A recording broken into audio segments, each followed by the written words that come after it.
സംസ്ഥാനത്തൊട്ടാകെ ശക്തമായ പ്രതിഷേധങ്ങളെ തുടർന്ന് നിർത്തിവെച്ചിരുന്ന സംസ്ഥാന സർക്കാരിന്റെ സ്വപ്ന പദ്ധതിയായ കേരളിന് വീണ്ടും ചിറകുവയ്ക്കുന്നു.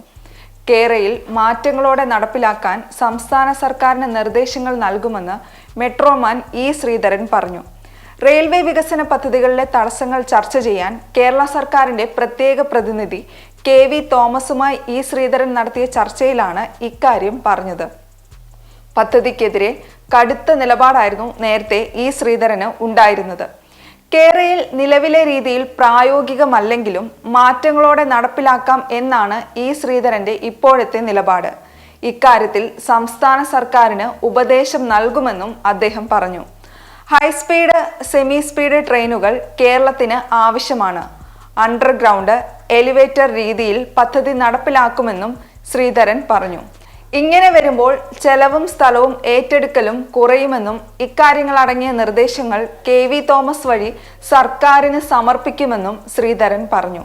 കൂടാതെ കേരളത്തിന്റെ റെയിൽവേ വികസനവുമായി ബന്ധപ്പെട്ട് കുറിപ്പ് തയ്യാറാക്കി നൽകുമെന്നും ശ്രീധരൻ വ്യക്തമാക്കി. നേരത്തെ സിൽവർ ലൈൻ യാഥാർത്ഥ്യമായാൽ കേരളം രണ്ടായി പിളരുമെന്നാണ് ഇ ശ്രീധരൻ അഭിപ്രായപ്പെട്ടിരുന്നത്. പദ്ധതി പൂർത്തിയാക്കാൻ 15 വർഷമെങ്കിലും വേണ്ടിവരുമെന്നും അദ്ദേഹം പറഞ്ഞിരുന്നു. 1/4 ലക്ഷം കുടുംബങ്ങളെങ്കിലും കുടിയൊഴിപ്പിക്കപ്പെടും. പരിസ്ഥിതി പ്രശ്നങ്ങൾ വേറെ. 800-ലേറെ മേൽപ്പാലങ്ങളാണ് വേണ്ടിവരിക. ഒരു പാലത്തിന് മാത്രം 20 കോടി രൂപ വേണം. ചെറിയ പാലങ്ങളെക്കുറിച്ച് പദ്ധതി രേഖയിൽ മിണ്ടുന്നില്ല. പ്രകാരം 5000 പാലങ്ങൾ വേണ്ടിവരും. 1 കോടിയോളം രൂപയാണ് ഓരോന്നിനും ചെലവ്. വരുമാനത്തിന്റെ കാര്യത്തിൽ പദ്ധതി പരാജയമാകുമെന്നും അറ്റകുറ്റപ്പണികൾക്ക് മാത്രം ദിവസം 6 മണിക്കൂറോളം വേണ്ടിവരുമെന്നതിനാൽ 2-3 സർവീസുകൾ മാത്രമേ പ്രതിദിനം സാധിക്കൂ. സംസ്ഥാനം കടുത്ത സാമ്പത്തിക പ്രതിസന്ധി നേരിടുന്ന കാലത്ത് ഇത്തരം ഒരു പദ്ധതി വേണമോ എന്ന് അധികൃതർ ചിന്തിക്കണമെന്നുമാണ് ശ്രീധരൻ അന്ന് അഭിപ്രായപ്പെട്ടത്.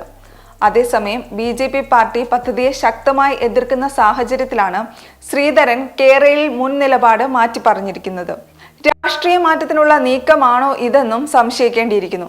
കഴിഞ്ഞ തെരഞ്ഞെടുപ്പ് പരാജയത്തിന് ശേഷം ശ്രീധരൻ BJP വേദികളിൽ സജീവമായിരുന്നില്ല. ഏറെക്കാലമായി രാഷ്ട്രീയവും വിട്ടുനിൽക്കുകയായിരുന്നു. എന്നാൽ ഇപ്പോൾ കേരളയിൽ ശ്രീധരന്റെ രാഷ്ട്രീയ നിലപാട് വീണ്ടും ചർച്ചയാവുകയാണ്.